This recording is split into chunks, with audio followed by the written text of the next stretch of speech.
ይጠብቃል ጀዝባ ነው again የለም እኔ እዛው ላይ መልስ መስሎኝ ነበር ጥቂት ቻንስ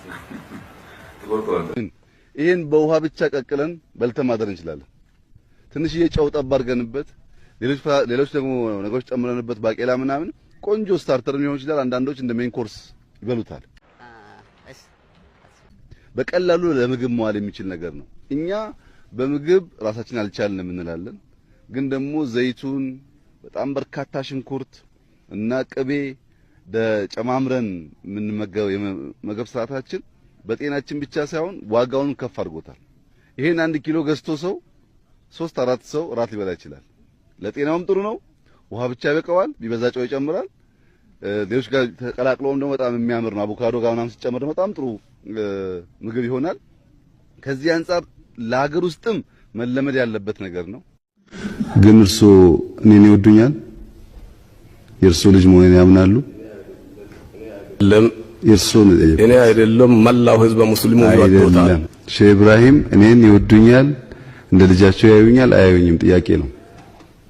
ይሄ በግልጽ የታወቀ ነው። በአዋጅ መሰረት አሁን መስማት ፈልጋለሁ። አሁን መስማት ፈልጌ ነው። ይወዱኛል ነው ያው ከራሴ በላይ ባልወዶትም ከሁሉም በላይ ወዶታለሁ። ቃሪያ ብንሰራ በልቶ ማዘር ለኢትዮጵያውያን ኢሹ አይሆንም። አሁን የፈርስት ሌዲ ኦፊስ 10 ገደማ ፋብሪካ የዳቦ እያስገነባ ነው። 100 ፋብሪካ ቢኖርም ይሄ ስንዴ ካለ ዳቦ ከተጋገረ አቮካዶ ካለ ፓፓያ ምን እንፈልጋለን? ዳቦና ሙዝ እንበላለን፣ እንሮጣለን። የግድ አይደለም እኮ እንጀራ በወጥ መብላት። የሚበላ ነገር ካለ አማራጭ ነው የምንፈልገው እንጂ የግድ እንጀራ በወጥ መሆን የለበትም። እና ቲማቲም ብንሰራ ቃሪያ ብንሰራ በልቶ ማዘር ለኢትዮጵያውያን ኢሹ አይሆንም። አሁን የፈርስት ሌዲ ኦፊስ 10 ገደማ ፋብሪካ የዳቦ እያስገነባ ነው። 100 ፋብሪካ ቢኖርም ይሄ ስንዴ ካለ ዳቦ ከተጋገረ አቮካዶ ካለ ፓፓያ ምን እንፈልጋለን? ዳቦና ሙዝ እንበላለን፣ እንሮጣለን። የግድ አይደለም እኮ እንጀራ በወጥ መብላት። የሚበላ ነገር ካለ አማራጭ ነው የምንፈልገው እንጂ የግድ እንጀራ በወጥ መሆን የለበትም።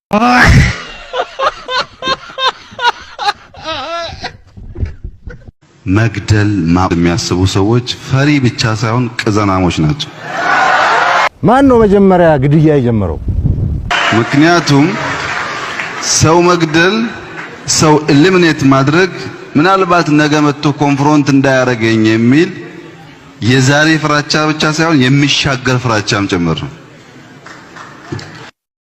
እርግጠኛ ሆኜ የምነግራችሁ የሚሞት ይሞታል እንጂ የጀመርነው አይቆምም።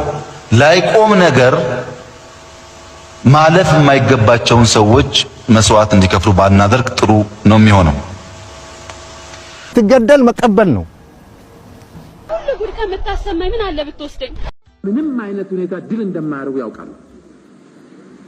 በፍጹም እኔ ግልጽ ይመስለኛል። እንኳን እነሱ ቀርቶ ሌላም ኃይል ተሰባስቦ በቀጥታ ግልጽ ወረራ አድርጎም ኤርትራንን ቢይዝ እንኳን ሻዕቢያና ወያኔና ሱዳን ሌላም ቢጨመር በኢትዮጵያ ሉዓላዊነት ቅንጣት ታክል ስጋት የለም። ቅንጣት ታክል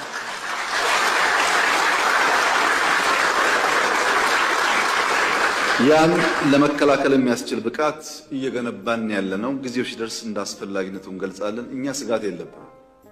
ሰዎች ባረጀ ባፈጀ ስልት ድሮ በሰራ ስልት አሁን ለመጠቀም መሞከር ጠቃሚ አይደለም። ከአንዱ ቀውስ ወደ አንዱ ቀውስ፣ ከአንዱ ቀውስ ወደ አንዱ ቀውስ። ይሄ እንዳው ፈረንጆች እኮ ታዝበውናል። ይሄ ህዝብ በቃ መንግስት የራሱን መንግስት ከመቃወም ውጪ ሌላ ሙያ የለውም እንደኮ ተብለናል። እንደዛ እኮ ተብለናል። ፈረንጅ አሁን እንዳውም እንትን በስቶብኝ ተቸግሬያለሁ። እኛም ጋና እኛም ጋር እኛም ጋር እንነጋገር፣ እኛም ጋር እንደራደር፣ እኛም ጋር እንፈራረም የሚል በቃ ቁጥር የለው። ለምንድን ነው የኢትዮጵያ መከላከያ ሰራዊት ጋር ያለ ነገር ወደነሱ ትራንስፈር እንዲሆን ይፈልጋሉ። ስለዚህ ይጋብዙናል። የታንዛኒያ የታንዛኒያ ጥሪ የተደረገልኝ መስከረም